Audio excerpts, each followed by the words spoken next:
ಗಣೇಶ ಚತುರ್ಥಿ ಜೀವನದಲ್ಲಿ ಅದೃಷ್ಟವನ್ನು ಹೆಚ್ಚಿಸಲು ಪರಿಹಾರಗಳು. ನಿಮ್ಮ ಆರೋಗ್ಯ, ಸಂಪತ್ತು ಅಥವಾ ಉದ್ಯೋಗದೊಂದಿಗೆ ನೀವು ಹೋರಾಡುತ್ತಿದ್ದೀರಿ, ನಿಮ್ಮ ಆಶೀರ್ವಾದವನ್ನು ಮರಳಿ ಪಡೆಯಲು ಗಣೇಶ ಚತುರ್ಥಿ ಅತ್ಯುತ್ತಮ ಸಮಯ. ತಮ್ಮ ಮನೆಗಳಲ್ಲಿ ಹೆಚ್ಚಿನ ಅದೃಷ್ಟವನ್ನು ತರಲು ಹಬ್ಬವನ್ನು ಬಳಸಲು ಬಯಸುವವರಿಗೆ ಕೆಲವು ಪರಿಹಾರಗಳು ಇಲ್ಲಿವೆ. ಸ್ಫಟಿಕ ಶ್ರೀಯಂತ್ರ ಮತ್ತು ಗಣೇಶನನ್ನು ಮನೆಗೆ ತನ್ನಿ.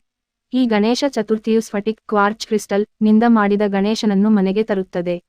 ಇದು ಕುಟುಂಬ ಮತ್ತು ಮನೆಯಿಂದ ಎಲ್ಲಾ ನಕಾರಾತ್ಮಕ ಶಕ್ತಿಗಳು ಮತ್ತು ಅಡೆತಡೆಗಳನ್ನು ತೆಗೆದುಹಾಕಲು ಸಹಾಯ ಮಾಡುತ್ತದೆ. ಗಣೇಶನಿಗೆ ದೂರ್ವಾವನ್ನು ಅರ್ಪಿಸಿ. ನೀವು ಒಂದು ಪ್ರಮುಖ ಕಾರ್ಯವನ್ನು ಪೂರೈಸಲು ಹೊರಟಿದ್ದರೆ ಗಣೇಶನಿಗೆ ದೂರ್ವಾವನ್ನು ಅರ್ಪಿಸಲು ಮರೆಯಬೇಡಿ. ಮೋತಿಚೂರ್ ಲಡ್ಡೂಗಳೊಂದಿಗೆ ಗಣೇಶನನ್ನು ಪೂಜಿಸಿ. ಮನೆಯಲ್ಲಿ ಗರಿಷ್ಠ ಸಂಪತ್ತು ಮತ್ತು ಯೋಗಕ್ಷೇಮವನ್ನು ಆಕರ್ಷಿಸಲು ಈ ಪರಿಹಾರವು ಅದ್ಭುತವಾಗಿದೆ. ಗಣೇಶನಿಗೆ ಮೋತಿಚೂರ್ ಲಡ್ಡು ಮತ್ತು ಮೋದಕವನ್ನು ಅರ್ಪಿಸುವುದರಿಂದ ಆರ್ಥಿಕ ಮುಗ್ಗಟ್ಟು ನಿಮ್ಮನ್ನು ಎಂದಿಗೂ ಕಾಡುವುದಿಲ್ಲ. ಹರಿದ್ರಾ ಗಣೇಶ ಮಂತ್ರ ಮತ್ತು ಕವಚ. ಹರಿದ್ರಾ ಗಣಪತಿಯು ಗಣೇಶನ ರೂಪಗಳಲ್ಲಿ ಒಂದಾಗಿದೆ ಮತ್ತು ಆಧುನಿಕ ಜಗತ್ತಿನ ಅತ್ಯಂತ ಪರಿಣಾಮಕಾರಿ ರೂಪಗಳಲ್ಲಿ ಒಂದಾಗಿದೆ. ಹರಿದ್ರಾ ಗಣಪತಿಯನ್ನು ಪೂಜಿಸುವುದರಿಂದ ಮತ್ತು ಅವನ ಮಂತ್ರವನ್ನು ಪಠಿಸುವುದರಿಂದ ವ್ಯಕ್ತಿಯನ್ನು ಕಾಂತೀಯ ಸೆಳವು ಆಶೀರ್ವದಿಸುತ್ತದೆ ಮತ್ತು ಮ್ಯಾನಿಫೆಸ್ಟ್ ಕನಸುಗಳು ಮತ್ತು ಶುಭಾಶಯಗಳನ್ನು ಸಹಾಯ ಮಾಡುತ್ತದೆ. ಈ ಗಣೇಶ ಚತುರ್ಥಿ ಈ ಅದೃಷ್ಟ ವರ್ಧನೆಯ ಪರಿಹಾರಗಳೊಂದಿಗೆ ನಿಮ್ಮ ಜೀವನಕ್ಕೆ ಹೊಸ ರೆಕ್ಕೆಗಳನ್ನು ನೀಡುತ್ತದೆ.